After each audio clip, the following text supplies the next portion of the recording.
తెలంగాణలో phone tapping దుమారం రేపుతోంది. సిట్కు కేసీఆర్ 6 పేజీల లేఖాస్త్రం సంధించారు. సిట్ విచారణాధికారిగా ఉన్న జూబ్లీహిల్స్ ఏసీపీకి లేఖ రాశారు. 6 పేజీల లేఖలో అనేక అంశాలను ప్రస్తావించారు కేసీఆర్. రేపు మధ్యాహ్నం 3 గంటలకు అందుబాటులో ఉంటానని తెలిపారు. ఇంటి గోడకి సిట్ నోటీసులు అంటించడం తీవ్ర అభ్యంతరకరమని వ్యక్తం చేశారు. చట్టంలో గోడకు నోటీసులు అంటించమని ఎక్కడుంది అంటూ ప్రశ్నించారు. అలాగే సుప్రీంకోర్టుకు సంబంధించిన అంశాలను లేఖలు ప్రస్తావించారు.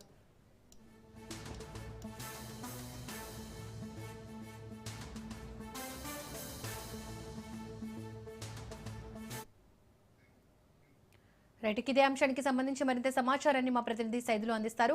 సైదులు.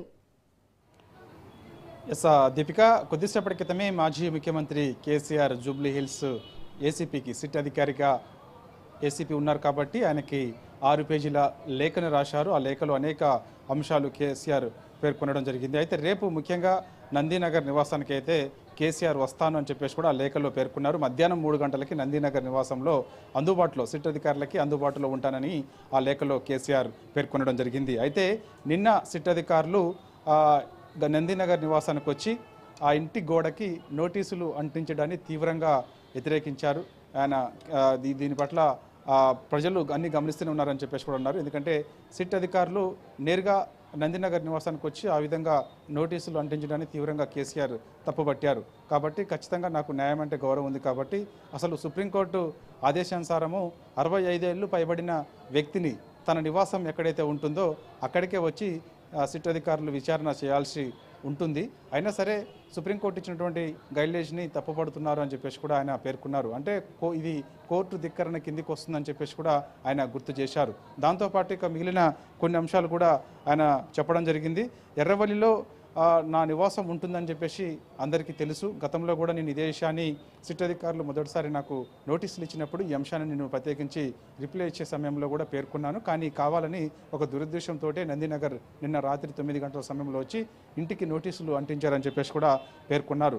జూబ్లీహిల్స్ ఏసీపీకి నన్ను విచారించే అధికారం లేదని చెప్పేసి కూడా ఆయన చాలా స్పష్టంగా ఆ లేఖలో పేర్కొన్నారు. తన యొక్క స్టేట్మెంట్ రికార్డ్ చేసే అధికారం కూడా తనకి లేదని చెప్పేసి కూడా ఆయన అన్నారు. మరి ఇక రేపు ఏ అధికారి కేసీఆర్ని విచారణ చేస్తారనేది ఇక్కడ సందిగ్ధత. కాబట్టి చూడాలి. మరి రేపు మధ్యాహ్నం 3 గంటలకి నందీనగర్ నివాసంలో అందుబాటులో ఉంటానని ఆ లేఖలో అనేక అంశాలు దాదాపుగా 6 పేజీల లేఖను జూబ్లీహిల్స్ ఏసీపీ వెంకటగిరికి రాసినప్పటికీ కూడా ఖచ్చితంగా నేను ఈ యొక్క నోటీసులు చట్టవిరుద్ధంగా ఉన్నప్పటికీ చట్టానంటే గౌరవించే వ్యక్తిగా నేను అందుబాటులో ఉంటాను. కాకపోతే ఏసీపీకి నన్ను విచారించే అధికారం లేదని చెప్పేసి కూడా ఆ లేఖలో పేర్కొన్నారు. నా స్టేట్మెంట్ రికార్డ్ చేసే అధికారం కూడా ఏసీపీకి లేదని చెప్పేసి కూడా ఆయన చెప్పడం జరిగింది. కాబట్టి ఇక ఒక కేసుని ఆయన గుర్తు చేశాడు. ముఖ్యంగా Satyender Kumar versus CBI case తీర్పుని కేసీఆర్ గుర్తు చేశారు. అప్పుడు ఏం జరిగిందో అందరికీ తెలుసు అని చెప్పేసి కూడా అన్నారు. సెక్షన్ 160 నోటీసులకు సంబంధించి అదేవిధంగా ఎన్నికల అఫిడవిట్లో చిరునామాకు సంబంధించి ఎటువంటి సంబంధం ఉండదని చెప్పేసి కూడా చాలా స్పష్టంగా లేఖలో కేసీఆర్ పేర్కొన్నారు. 160 నోటీసులు ఇచ్చేందుకు గతంలో ఎన్నికల అఫిడవిట్లో చిరునామాకు ఎటువంటి సంబంధం ఉండదు.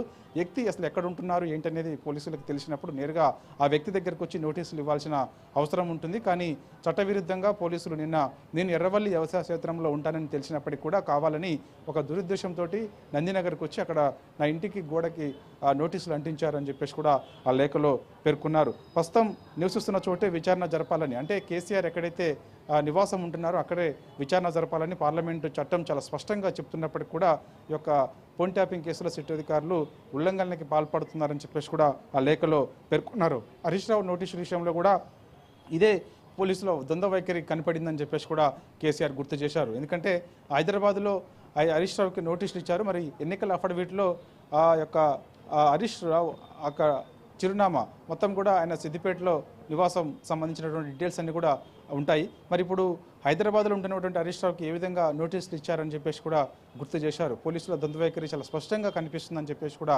అన్నారు. కాబట్టి ఖచ్చితంగా ఈ యొక్క 160 సిఆర్పిసి కింద నోటీసులకి అదేవిధంగా ఆ యొక్క చిరునామాకి ఎటువంటి సంబంధం ఉండదని చెప్పేసి కూడా లేఖలో పేర్కొన్నారు. కాబట్టి రేపు ఖచ్చితంగా నేను అందుబాటులో ఉంటానని చెప్పేసి కూడా అన్నారు. కాబట్టి రేపు మధ్యాహ్నం 3 గంటలకి ఈ యొక్క బంజరీల్స్లో ఉన్నటువంటి నందీనగర్ నివాసంలో కేసీఆర్ అందుబాటులో ఉంటారు. కాబట్టి రేపు అధికారులు సిట్ అధికారులు మరి ఎవరు వస్తారు ఏంటి, ఎవరు కేసీఆర్ని విచారణ చేస్తారన్నది కూడా ఇక్కడ ఒక ప్రశ్న. Right Saidulu, thank you.